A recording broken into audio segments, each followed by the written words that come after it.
all your throws are a product of not getting your back foot down in the ground. Okay. So what you have to work is next time through is you're gonna make sure that foot's in the ground. Like that time, you got your foot down, drilled it out there nicely. Last time we talked about your relationship with Brian Kelly and how he looked at you different the day before the Virginia game and then the day after the Virginia game. How has your guys' relationship evolved since then? It's turned 180 degrees. He completely has a new sense of confidence in me as a guy out there, and we're able to talk man to man about a lot of things, and it's definitely helped us out a lot. I knew that once my opportunity to play was going to come, that I was going to have to create a relationship with him, and now we're to the point where when I come off on the sideline, unless I made some idiotic mistake, which typically happens here and there, and he chews me out a little bit, we're able to just talk through the drive and talk through the touchdown or whatever the situation is for me to develop and to continue to make myself a better quarterback. Owls do bring pressure this time on Kizer, who just gets it away. Diving attempt, intercepted. When you threw an interception and you came over to the sideline, it seemed to be a pretty calm conversation. You always got to key the back and work your mesh like that. You can't throw it out like that. You just can't. You know what I mean? Because he knew you were beating yourself up already. What are those conversations really like? We just like to talk about what I saw. That's one thing that, since our relationship has grown, he understands that I can see the game pretty well when I'm out in the field, and it doesn't take much for me to understand where my mistake was already.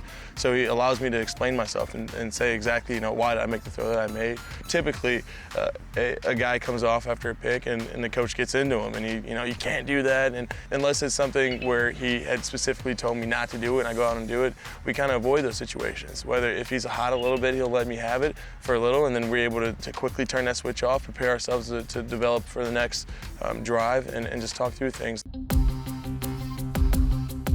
So we have to run off the final 5 seconds here. I'm sure Brian Kelly, He knows how good Temple's been at blocking punts. with your 5 seconds, you snap the ball to your quarterback, you run backwards for 3 or 4 seconds, and you take a knee. Coach Kelly's in that huddle, Coach Denbrock's in that huddle, but there's only one voice. There's only one guy that was kind of commanding the offense in that moment, and that was you. Why? Well, to be honest, the Michigan State play, it pops in everyone's heads in that situation. I wanted the ball in my hands to finish the game. The last thing I wanted to do was put it in someone else's hands. So I wanted to coach, hey, we got to play for this. We can run, a little rollout and throw the ball away and watch the clock tick until it hits 0 before the ball hits the ground. Here's Kizer in the game, who will just do that. Drop back, step up, lost the ball momentarily, and just fires it in the bench. Oh, my goodness. The clock has run out, but very nearly a turnover. You can see that Kizer knows they got away with something there. I don't know.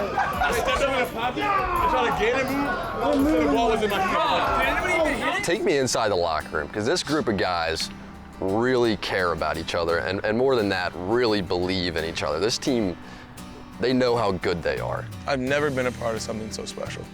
The guys that I play with, that I play for as a coaching staff, I truly care about everyone that I play with. There's a true sense of family, that these guys are my brothers, and that we're gonna grind things out together. No one ever is in a situation alone. We have a connection that no one can take away, and I think that it completely is apparent when we're in situations against USC and we're down, or we're in situations against Temple this past week and we're down, and nothing changes. Not a smile, not a look. Everyone is completely the same. It's because we completely trust in each other. To have guys from however many different states we're from all over the country, to be one and to be a true unit the way we are, and to joke the way we joke, and to truly care about each other the way we care about each other is something special. Bro, too many points out there that we left out there. Let's try to grab a sleep. And after Virginia, you talked about throwing the ball up and hoping. And that's not the case for you anymore. Just explain to me the difference between the last drive against Virginia and the game-winning drive against Temple. You know, we've been in this situation quite a bit before. When we were playing against Virginia, it was more just execute what the coach was calling, and we came out on top in that way.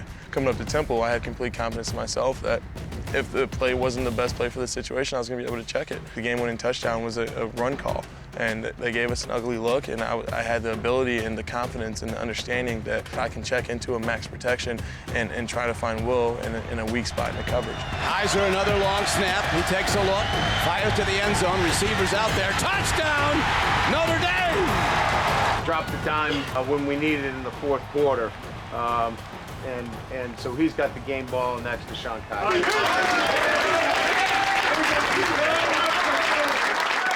What knowledge about playing quarterback at Notre Dame and being the quarterback in the community at Notre Dame do you have now that you didn't have 2 months ago?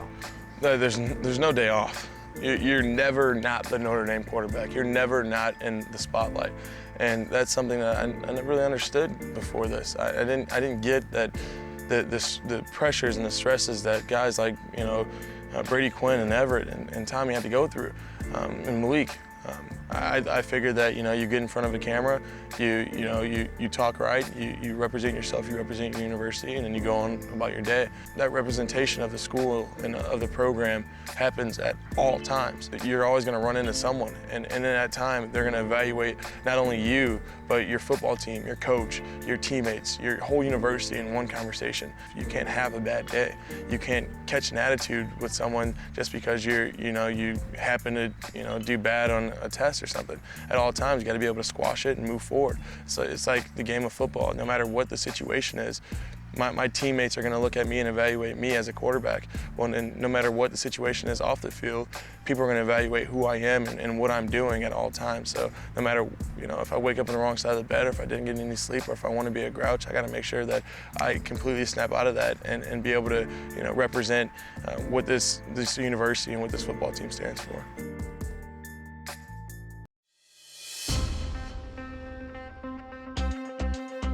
Here is Kizer looking for a place to go, throws downfield, there's an open receiver, caught! Fuller throws and it's caught beautifully by Torrey Hunter.